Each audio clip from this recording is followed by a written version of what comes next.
Hunter x Hunter. Que vous connaissiez ou non cette série, vous avez forcément déjà vu des extraits sur internet. Que ce soit des combats, des personnages ou des scènes cultes, Hunter x Hunter regorge de moments légendaires. On s'est refait toute la série avec Chauve Burlesque pour faire la sélection ultime des meilleurs moments de la série. Et autant vous le dire, c'était difficile. Très difficile. Gon versus Hisoka. C'est le combat qu'on attend depuis l'épreuve de sélection des Hunters. C'est ce combat qu'Hisoka a promis à Gon s'il réussissait à maîtriser le Nen à un niveau qu'il estime satisfaisant. Et ce niveau, Gon l'atteint après un dur entraînement et quelques victoires dans la tour céleste. C'est précisément après celui contre Rigoberto, le random en fauteuil roulant, qu'Hisoka ira à la rencontre de Gon. On y est à ce moment où Gon va pouvoir combattre Hisoka et lui rendre le badge qu'il lui a donné, le qualifiant contre son gré dans une épreuve de l'examen. Gon en a gros, il a mal à son honneur et à sa fierté et clairement ça va être un combat dantesque. Matez la fin de l'épisode juste avant le combat, tous les fans ont frissonné devant cet ending.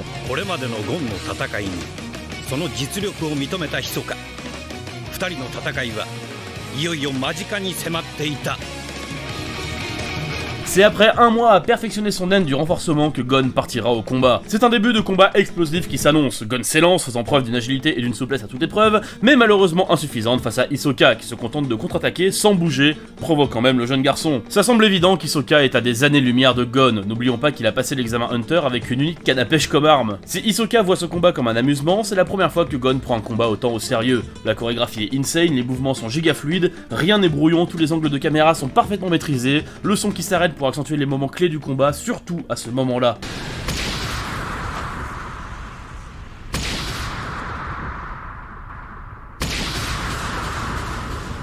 Et pour cause, il y a des noms pas dégueux derrière la production de ce combat. Akiko Kudo, par exemple, est responsable des premiers échanges entre Gon et Hisoka, celui qui nous met directement dans le bain. C'est celui-là même qui a déjà travaillé sur la crise de folie de Meruem, et on l'a même vu sur Vinland Saga. Clairement, les mouvements fluides, c'est son dada. Mais surtout, on retrouve Hidehiko Sawada, le mec à l'origine de la plupart des plans cultes d'Hunter x Hunter, comme celui-ci, ou encore celui-là. Et ce qu'on oublie, c'est que l'objectif de Gon est seulement de mettre un coup direct à Hisoka. Arrivé là, on sait que Gon a techniquement gagné, il a sa victoire, son honneur est lavé, Hisoka vient malicieusement récupérer son badge et l'histoire pourrait s'arrêter là. Mais c'est mal connaître Gon qui continuera à se battre contre Hisoka pour tester sa nouvelle force et son utilisation du Nen. Hisoka semble se battre à fond, même si on comprendra plus tard qu'il s'est seulement mis au niveau de Gon. D'ailleurs, ça nous fait nous poser une question. Pourquoi Hisoka a-t-il fait traîner le combat? Pourquoi semble-t-il juste jouer avec Gon en lui montrant une à une les capacités de sa propre aura? C'est là qu'on se rend compte qu'Hisoka est juste là pour s'amuser. Il s'amuse littéralement avec sa proie, la jaugeant tout en faisant attention à ne pas la tuer, car le véritable but d'Hisoka semble de vouloir affronter Gon quand il sera au plus haut de sa force. C'est pour ça qu'il donne plein de conseils à Gon sur l'utilisation du Nen, sur le fait de garder son type de Nen secret pour ses adversaires, et semble en permanence tester les limites de Gon. Ce combat, en plus d'être grandiose, nous permet de vraiment comprendre les préoccupations d'Hisoka, et ça lui donne une réputation très... Ça nous permet malgré tout de mieux comprendre la psychologie d'Hisoka. Il n'est pas vraiment méchant, il n'est pas vraiment gentil, il a son propre objectif, disputer des combats passionnants contre des adversaires qui valent vraiment le coup. Comme Kulolo Luciferu, le boss de la brigade fantôme, ou Gon, qui pressent devenir un Hunter d'élite dans le futur. Et si vous aimez Hunter x Hunter, sachez que Rhino Shield vient de sortir sa gamme spéciale sur la série, et du coup, il bosse avec nous. Je vous en parle plus en détail à la fin de la vidéo, mais on a pour vous des promos jusqu'à moins 60%, avec encore moins 10% de plus avec le code MangaTrash. On va vous régaler. Kurapika versus Uvogin. Le premier combat de Kurapika en tant qu'utilisateur de Nen est instantanément rentré dans les mémoires. Et dès le début, Kurapika déconne zéro. Il tient tête à Uvogin sans aucun effort alors qu'il a massacré les meilleurs tueurs à gages de la mafia la veille. Uvogin est un membre de la brigade fantôme, un groupe d'assassins d'élite qui n'obéit qu'à son chef, Kulolo Lucifer. C'est lui qui a décimé le clan de Kurapika pour les propriétés de ses yeux écarlates. Et Kurapika, il en a gros. Il enchaîne provoque sur provoque pour mettre Uvogin hors de lui et être sûr de le vaincre quand il sera à sa pleine puissance. Et c'est après l'avoir attiré au corps à corps que Kurapika scellera l'issue du combat en capturant son adversaire dans sa chaîne de Nen. Là vient la véritable question, de quel type de Nen est Kurapika? On le voit matérialiser une chaîne de Nen, la manipuler comme bon lui semble, et résister au coup d'Uvogin comme s'il était du renforcement. C'est là que Kurapika révèle sa botte secrète. Emperor Time. Lorsque ses pupilles deviennent écarlates, il devient du type de Nen spécialisation, qui lui permet d'utiliser chaque type de Nen à 100% de ses capacités. C'est une capacité exceptionnelle, car normalement, chaque personne n'est spécialisée de naissance qu'à un seul type de Nen. Elle peut utiliser des techniques qui sortent de son cadre d'expertise, mais elles seront moins complexes et efficaces que son talent naturel. Pour déployer une telle puissance, Kurapika a dû passer un pacte de Nen. C'est un pacte passé avec son propre Nen qui permet de passer outre ses limitations contre une condition sévère. Kurapika par exemple ne peut utiliser son pouvoir que contre la brigade fantôme, sous peine de mourir. En somme, ce combat est un test pour Kurapika, un test de ses capacités. Ça n'empêchera pas Kurapika de devenir fou de rage quand Uvogin résistera à sa torture et refusera de révéler les pouvoirs de ses camarades. Il sortira alors une nouvelle chaîne, le jugement. Si la cible refuse de se plier à une règle qu'il pose, la chaîne tue immédiatement son hôte. Et à sa question « Révèle-moi où sont tes compagnons », Uvogin restera stoïque, mourant sur un crève imbécile envoyé à Kurapika, nous laissant dans un silence, long silence correspondant à sa chute, avant de nous montrer un Kurapika presque choqué du meurtre qu'il a accompli, couvert de sang et ayant utilisé Emperor Time trop longtemps. Plan déjà très évocateur dans l'adaptation la plus récente, mais qui existait déjà dans l'adaptation de 1999. Les couleurs sont plus sombres, l'ambiance plus anxiogène, et Kurapika fait vraiment peur, on va pas se mentir. Ça suffit à vous recommander vivement de voir cette version. Ce combat est incroyable dans tout ce qu'il propose. On découvre les capacités de Kurapika au même rythme qu'Uvogin, au point qu'on est presque de la peine pour lui tellement ce combat se transforme en grosse tombe. Le combat est magnifique, et on doit ça aux animateurs de chez le studio Madhouse qui ont donné le paquet, comme Kazuto Nakazawa reconnu pour son travail sur Kuroko's Basket, ou encore Hidehiko Sawada dont on a déjà parlé plus tôt. Gon versus Razor. Grid Island est l'arc le moins aimé de la série pour beaucoup de raisons plus ou moins légitimes. Qu'on le trouve trop long, trop différent, voire même inintéressant à côté d'autres, personne ne peut décemment nier que la partie de la balle aux prisonniers entre l'équipe de Gon et celle de Razor est un des combats les plus incroyables de la série. Tout le début du match est une démonstration de force de la part de Razor qui élimine un par un les coéquipiers de Gon jusqu'à ne laisser qu'Hisoka et Killua à ses côtés. Oui, Hisoka fait équipe avec Gon pour finir Grid Island, ce qui nous fait encore nous demander si Hisoka est un allié ou un ennemi. Rien que ça donne le ton, peu importe le combat, si Hisoka est de la partie, on sait déjà que ça va être grandiose. Combat qui est le zénith de l'arc de Grid Island. Tous les événements de cette aventure menaient les héros à ce moment-là. Le combat contre l'ami du père de Gon, Razor, même le combat final de l'arc semble sans saveur à côté. Tout le long et difficile entraînement que Biscuit a fait subir à Gon et Killua. Tout ce nouvel univers à appréhender, ses règles, ses subtilités. Clairement, c'est un monde parallèle dans le monde d'Hunter x Hunter. Un peu comme un isekai. Bref, c'est réellement ce combat qui nous montre que ça y est, Gon n'est plus qu'un simple enfant avec des prédispositions au combat de naine. Il répond coup pour coup à Razor, frappant de toutes ses forces pour espérer l'éliminer, pendant que Killua sacrifie ses mains en lui tenant la balle. Parce que oui, s'il protège sa peau avec son naine, ça ralentirait la frappe de son compagnon. Clairement, tout pue la tryhard dans ce duel, chacun est prêt à se sacrifier pour la victoire. On le verra d'autant plus quand Gon décidera d'en finir, consommant tout son naine pour envoyer à Razor la plus puissante frappe qu'il ait eu à encaisser. C'est sur son fameux pierre-feuille-ciseau que Gon frappera, envoyant un véritable boulet de canon gorgé de naine à son adversaire. Et même si l'incroyable musique nous laisse penser que Gon va finir par faire plier la masse de muscles qu'est Razor, il n'en est rien. Il renverra la balle, gorgée du naine de Gon et du sien, pendant que Gon s'effondre, épuisé. Normalement, la balle est censée sortir et disqualifier Razor, mais ce n'est pas le genre de victoire que Gon voulait, et ça, Hisoka l'a bien compris. Il utilisera son Bungie Gum pour renvoyer à Razor sa propre frappe, sacrifiant certains de ses doigts pour y parvenir et accomplir la volonté de son équipier. Oh, tout est putain d'incroyable! Je suis absolument pas fan de manga de sport à la base, et pourtant ce moment de la série m'a fait vibrer, m'a littéralement fait comprendre pourquoi les fans du genre adoraient ça. Et ça m'a surtout fait comprendre qu'Hunter x Hunter est un manga encore plus hétérogène qu'il n'y paraît. Il exploite toutes les ficelles possibles d'une histoire, entraînement, tournoi, film noir, isekai, sportif.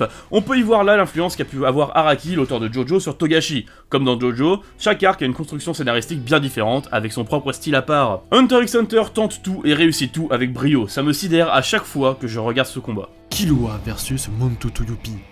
Le jeune Zoldyck était déjà un personnage hyper populaire, mais c'est bel et bien dans ce combat qu'il s'affirmera comme un futur Hunter de première classe. C'est la première fois qu'on verra un vrai power-up à la Super Saiyan dans Hunter x Hunter. Les personnages se battent habituellement avec leurs ressources. Ici, Killua nous sort sa version vitesse extrême, qui s'avère être redoutable face à Montuto Yuppie. Ce n'est pas juste une augmentation de puissance basique comme le dit Super Saiyan. Il s'agit de la foudre de Killua qui booste ses connexions neuronales. En gros, son corps réagit plus vite et lui octroie des réflexes surhumains. Il dépasse n'importe quelle vitesse physique, en plus de déchaîner de la foudre à chacun de ses coups. C'est simple, Yuppie est complètement dépassé par la puissance et la vitesse de Killua, qui débarque comme un cheveu sur la soupe pour sauver Knuckle. Et Montuto Yuppie, c'est pas un random guerrier, c'est le garde royal le plus fort physiquement. Là où ses compagnons utilisent plutôt leur vitesse ou des illusions, Yuppie lui ne se bat qu'avec sa force brute, et tient tête à Knuckle, Shoot et Morel, des Hunters d'élite. Et le petit Zoldyck débarque pour l'empêcher de commettre un carnage. C'est clairement pour assister à ce genre de coup d'éclat qu'on aime regarder des animés. Mais hélas, toutes les bonnes choses ont une fin, et ce moment de classe intense de Killua ne dure pas plus de 3 minutes. 3 minutes pendant lesquelles il a pu distraire Yuppie dans un contexte où chaque minute est essentielle pour tuer Meruem, tant qu'il s'avérera vital pour ses amis. Et surtout, ça nous laisse un aperçu de la puissance de Killua adulte,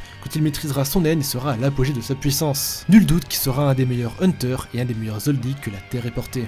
Et donc, comme je le disais plus tôt, Rhino Shield lance sa gamme de coques officielle Hunter x Hunter. C'est le Black Friday, donc vous avez des promos allant de moins 5% à moins 60% sur toute leur boutique. Et avec le code MANGATRAGE, vous avez droit à encore moins 10% en plus. Double promo. Rhino Shield, tout le monde a déjà testé, nous aussi, et c'est vraiment parmi les meilleures coques du marché pour protéger son téléphone contre les chocs. Bon, en vrai, j'ai sué, mais ça va. Les coques sont vraiment propres, le dessin est pas juste imprimé, mais intégré au polymère, donc ça partira pas juste en grattant, quoi. Il y a du Gon, du Hisoka, de Luciferu, de la licence Hunter x Hunter, bien sûr, et toujours toute leur gamme manga, comme celle sur Naruto Shippuden, que j'aime personnellement toujours autant. Donc n'oubliez pas le code MANGATRAGE dans la description pour encore plus profiter du Black Friday. Merci à eux de nous soutenir.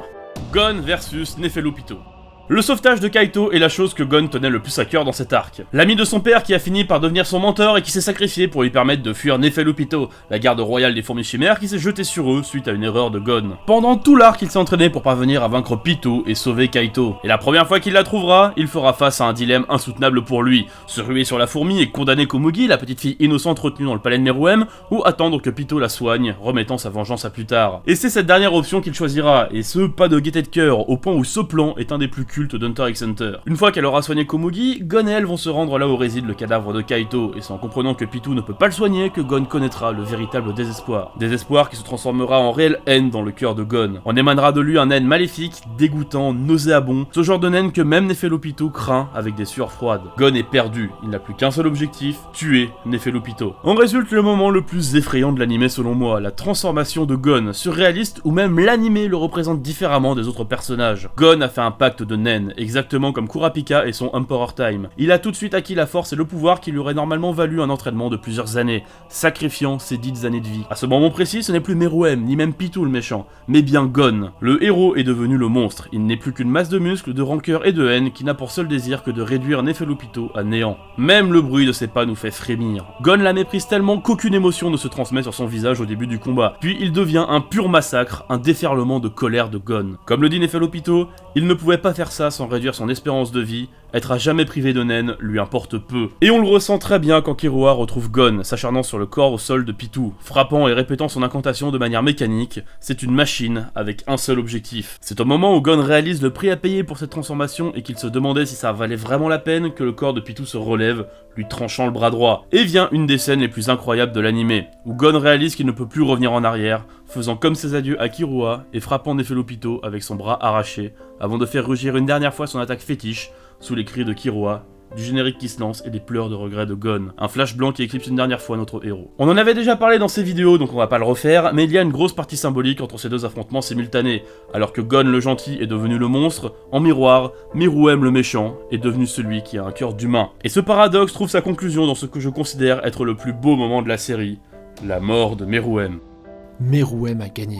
Il a battu le plus puissant des êtres humains et peut maintenant régner en maître. Malheureusement pour lui, il a été empoisonné durant son affrontement. Meruem le sait, il va mourir. Comment Meruem veut passer ses derniers instants? Auprès de la seule personne qui lui est chère, la petite Komugi. Une petite fille qui est la seule qui arrive à le battre à son jeu favori. La seule aussi qui aura réussi à lui faire oublier sa fierté, à le faire se mettre à genoux devant un ennemi pour la retrouver. Elle qui est une créature pourtant insignifiante. Les derniers instants de Meruem dépasseront tout ce qu'il espérait. Alors qu'il pensait enfin la vaincre à ce jeu dont elle est la championne incontestée, Komugi trouve à nouveau un moyen de le battre. C'est alors que Meruem changera encore, devenant encore plus humain. Lui qui voulait mourir égoïstement, contaminant Komugi avec le poison dont il est atteint et l'emportant avec lui, il décide de tout lui révéler, lui laissant même le choix de partir si elle le veut, préférant mourir seul que d'imposer sa destinée à la seule personne qui a jamais su titiller son intérêt. Vient alors la plus belle phrase de cet arc. Je suis probablement né pour vivre ce jour. Meruem pourra mourir aux côtés de la seule personne qui l'aura toujours tenu en échec. Ogungi, dans la vie, c'est elle qui l'aura le plus éveillé à son humanité. Suivi du générique où on revit les moments marquants de la vie de Meruem, se terminant sur ses derniers échanges avec Komugi, s'assurant chacun de la présence de l'autre, s'assurant de passer leurs derniers moments avec un être cher. Komugi. はいはい。何ですか？ありがとう。